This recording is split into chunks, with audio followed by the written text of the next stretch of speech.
Hello, my wonderful friends. Megas here. Welcome back to the library.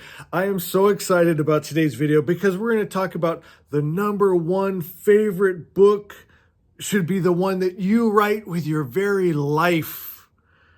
My friends, make your story so grand. And do you know what I've seen though? People, they put constraints on their own story. They set limitations on their own story. And I want you today to just expand that a bit. Just even start to glimpse the idea that maybe I can tell even a better story. And you know, my parents, they're watching this Viking show on Netflix right now. And my dad said, I can't sleep at night. I'm having nightmares because it's so horrific, the hell that they lived in. And, you know, so then I have to spout off my knowledge because I've studied the Viking religion and life. And so they have an idea that if you die in battle, you get to go to Valhalla and then you train and battle with Odin for eternity. But if you don't die in battle, you go to hell. And so can you imagine, from a young child, they want to make sure that they die in battle so they get to go to heaven. And so they'll even go looking for trouble, right? And that's why their life was such gore and a nightmare, because they would take their boats and go find a war, so they make sure to die on the battlefield. And it doesn't give you much hope. That's just their story, but it's in their own mind it started, and then it showed in their world. And so this is what I want you to see, the possibility if you change your thinking, right? And you're thinking, Megas, that was Vikings. We see it today too. There is a set of people that will strap bombs on themselves, go in and blow up innocent people in a cafe, which is a real nightmare, because in their mind, they think when they die, they'll get 70 virgins in heaven, right? And they think they're pleasing their God. Can you believe this goes on today? My friends, we're not just talking Viking times. These kind of things happen now, and they create a bad story. Imagine the possibilities with better thoughts, what we could do. You know, in our book club right now, if you're not a part of our book club, please join it. Oh my God, it's so wonderful. I've fallen in love with the people in my book club. Do you know why? We share this special bond. We share stories together. We laugh together. We cry together. I mean, it's very intimate. It's beautiful. And we're reading right now The Little Paris Bookshop. And the protagonist, he wasted 21 years of his life because he had a wrong idea. You know, his girlfriend left him and left him a letter. He didn't read the letter. He just knew what it was. And so then for 21 years, he pushed out life. He pushed out people. And then he finally read the letter, realized he had it all wrong, and threw his life away. You know, he's in his 50s now, but now he's going to live it, you know, big time. He's going on adventures and he's going to change it. And that got me thinking, you know what, your story isn't over. You can, maybe the first part of your book started off a little nightmarish, a little slow, but it's up to you how you finish it. My friends, you can make it the best book ever. Now, this next part, that was for my book lovers here. This next part is going to be more aimed towards the Magi, because, you know, my love is the Magi, and my love is also books. And I would love to see the two communities come together. But if you come here just for the books, that was my message to you guys. Write a beautiful book with your life, and it's up to you. Don't keep yourself restrained. And you know, I'll end with this for my book people. And then Magi, stay tuned. I got something I haven't shared with you guys yet. It's going to blow your minds, my friends. It's really cool. I'm going to share with you some writings from a book that is thousands of years old, and you're going to see how it actually works today. But I want to end with this for this section of writing your book with your life. You know, in India, how they train elephants. They'll take a baby elephant and they'll it's just a little chain around its leg, but the baby elephant can't break that chain. And so pretty soon it just gives up on even trying. And it's just in its mind, it thinks, I cannot break that chain. Then when it's a full-grown beast, they can just put that little chain around its leg. It could snap it like that. But he doesn't, because in his mind, he thinks he can't run off to freedom, right? You are different. Now, there's something called a theta state from age 0 to 7. The way our brains are wired for evolution and survival, that everything your community, your parents, people in leadership tell you, it becomes your truth. You're like a sponge. And so you're holding those ideas. Again, like if they tell you, hey, you need to die in battle, you got to create this hell on earth so you get to go to heaven. You got to blow yourself up in a cafe of innocent people, create this nightmare so you go to heaven, right?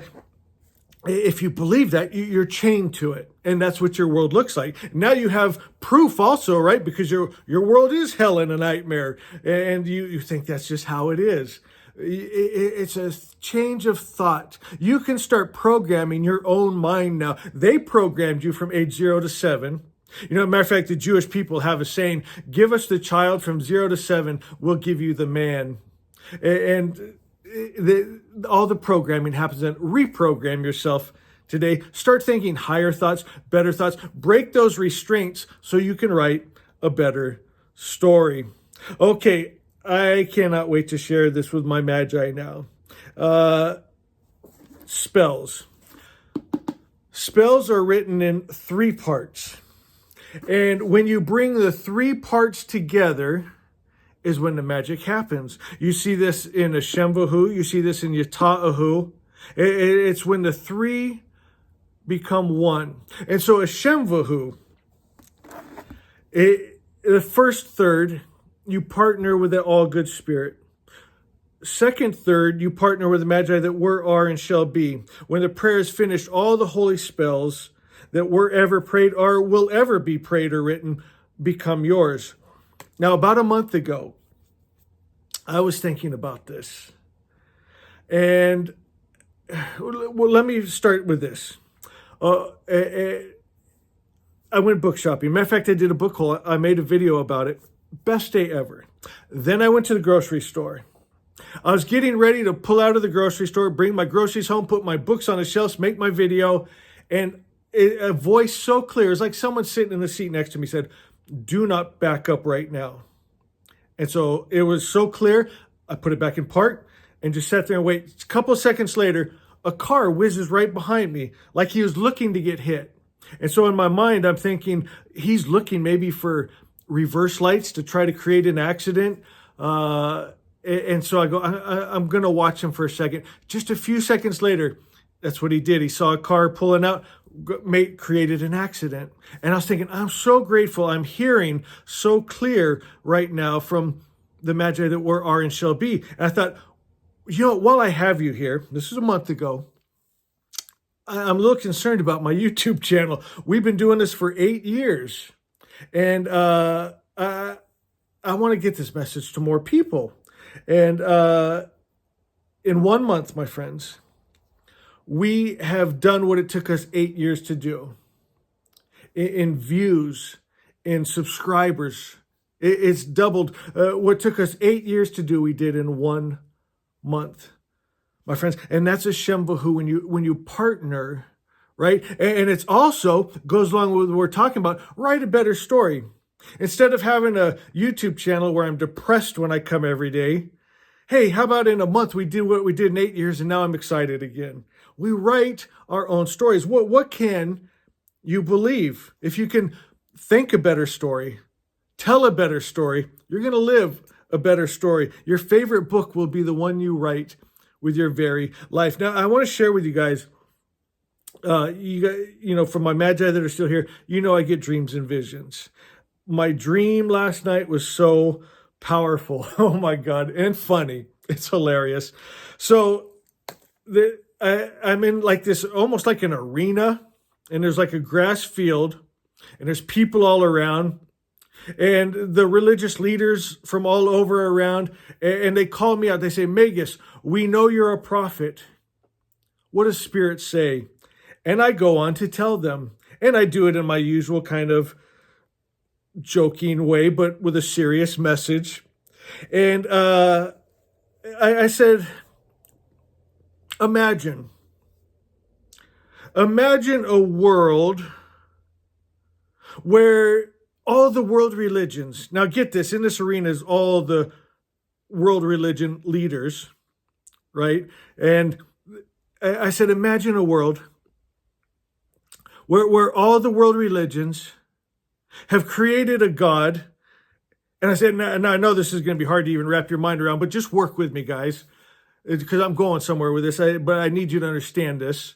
So you're going to have to use your imagination a little bit. But imagine a world where the religions made God, where he got angry, where he got jealous, where he would hate, where you tell him to go in and kill the men, the women, and the children and bring back the spoils, but they could keep sex slaves. Imagine a religion and a God where if your children were being disrespectful, you stoned them. Imagine a religion where they had a prophet that it said 42 children were making fun of his bald head, and he prayed out to Jehovah to send a bear to come in and rip the children to shreds. Imagine a world, and I went on with the stories, with Jephthah, right? Do you guys know the story of Jephthah? If you've been on this channel for any amount of time, I'm sure you do. He is the hero of the Bible, called the mighty man of valor. It said the Jewish people for thousands of years celebrated the mighty man of valor every year. It's almost like Christmas.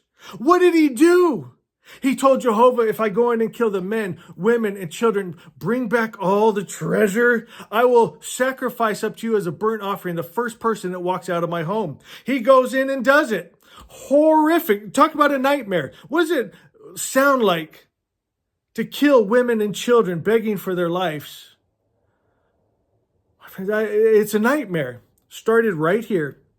And then his daughter, it says his daughter came out. And she was actually singing, "Daddy's home, Daddy's home." She was so excited. Slit her throat, burn her to Jehovah. And like the gods up there just go, "Oh yeah, that's what I like. Burnt child flesh. Ooh, female. Oh yeah." That's not God, my friends. And so in my dream, I saw the arena starting to fewer and fewer people, right? People are leaving. People don't want to hear this. People have caught on to what I'm doing here. By the end of my speech, I didn't stop. I realized I was the only person left, but I didn't shut up. I kept preaching. I kept talking, because that's what the Magi do. We protect the child. We hold the holy verse. We keep that original word, Asha, the perfect creator's perfect idea, and we keep speaking it even if no one is listening. And this made me laugh in my dream. In the middle of the field, the place is empty. A little squirrel popped up, and he was listening. And it just put a smile in my heart. And it made me think of this poem I wanted to share with you, because it made me think of that little squirrel in my dream. This is called The Sacraments. I once spoke to my friend, an old squirrel, about the sacraments. He got so excited and ran into a hollow in his tree and came back holding some acorns, an owl feather, and a ribbon he had found. And I just smiled and said, "Yes, dear, you understand. Everything imparts his grace." It just made me think of that little squirrel in my dream. But what I got from that is, you know what, Magi? Just keep talking. Just keep preaching. The Magi that are, were, and shall be are with you. Hey, life is good. We're writing a beautiful story no matter what. Even if they don't want to fill arenas to hear our truth, we keep speaking the truth. We keep living the truth. We keep creating this better story as we think better thoughts, good words, good deeds. We hold that original spirit. We restore God's image back to what it is, just good, unmixed, undefiled, undiluted. And as we restore God's image, it restores our true image, our name, and it restores our world. Starts with us, Magi. Just keep preaching it. Keep writing your beautiful story. Keep believing. Remove those restraints. Break those chains. And know Megas loves you.